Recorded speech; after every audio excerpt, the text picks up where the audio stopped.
Bantahan telak bagi para pelaku bid'ah.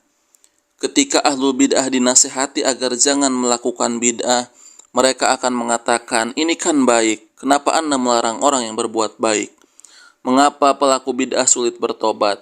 Orang-orang yang terjerumus dalam kebid'ahan, mereka menyangka kebid'ahan yang ada pada mereka itu sebagai kebaikan, sehingga sulit bagi mereka untuk bertobat dari kebid'ahan mereka. Dan ketika diingkari oleh ahlu sunnah, mereka malah menuduh ahlu sunnah mengingkari kebaikan.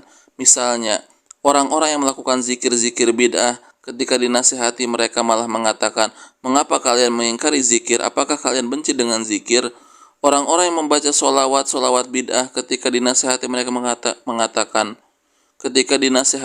mengatakan, mengapa kalian mengingkari solawat? Apakah kalian benci bersolawat kepada Nabi Muhammad SAW?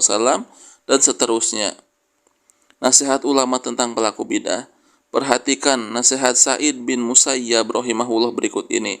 Sa'id bin Musayyab adalah seorang ulama besar di kalangan tabi'in yang beliau dijuluki alim ahlil Madinah atau ulama dari penduduk Madinah, dan juga sayyidut tabi'in, pemimpin para tabi'in. Diriwayatkan oleh Al-Baihaqi dalam sunannya, Sa'id bin Al-Musayyab melihat seorang yang sholat setelah terbit fajar lebih dari 2 rakaat, yang ia memperpanjang ruku dan sujudnya. Lalu Sa'id bin Al-Musayyab melarangnya. Maka orang tadi berkata, wahai Abu Muhammad, apakah Allah akan mengazab saya gara-gara saya sholat? Sa'id bin Al-Musayyab mengatakan, bukan demikian, namun Allah akan mengazabmu karena menyelisihi sunnah. Diriwayatkan oleh Al-Baihaqi dalam Sunan Al-Kubra. Ketika ahlul bid'ah dinasihati agar jangan melakukan bid'ah, mereka akan mengatakan, ini kan baik, kenapa Anda melarang perbuatan baik? Dan kenapa Anda melarang orang yang berbuat baik? Maka jawaban Sa'id bin Musayyab rahimahullah adalah jawaban yang sangat telak.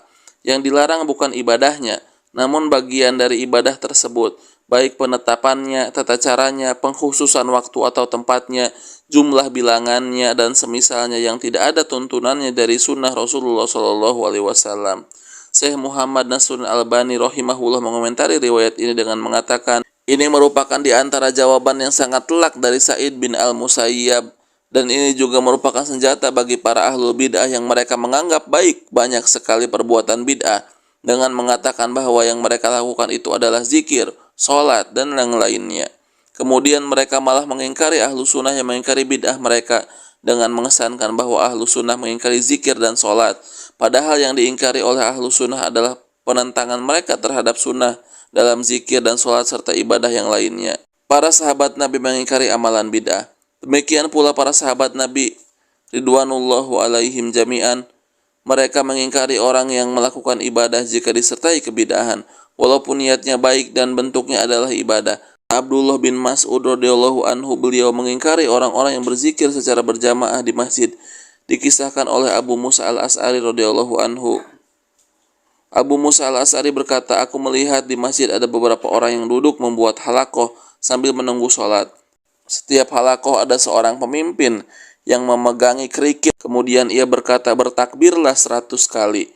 Maka para pesertanya pun bertakbir 100 kali. Kemudian pemimpinnya berkata, bertahlillah 100 kali.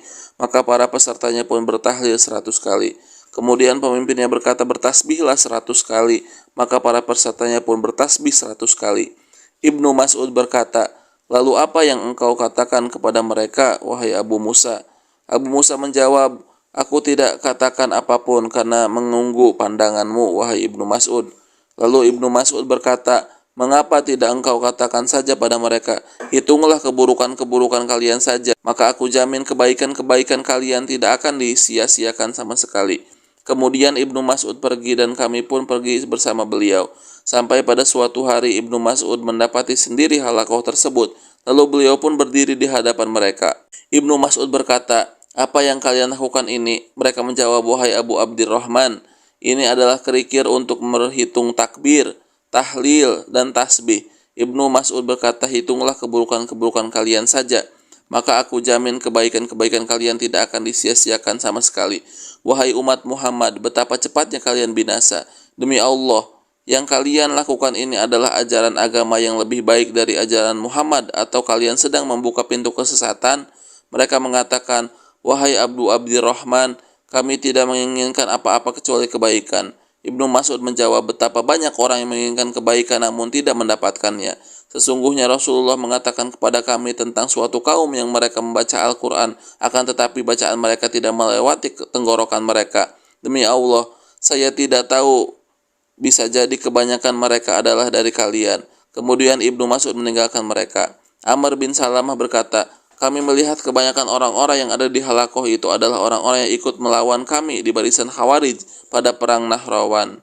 Diriwayatkan oleh Ad-Darimi dalam sunannya.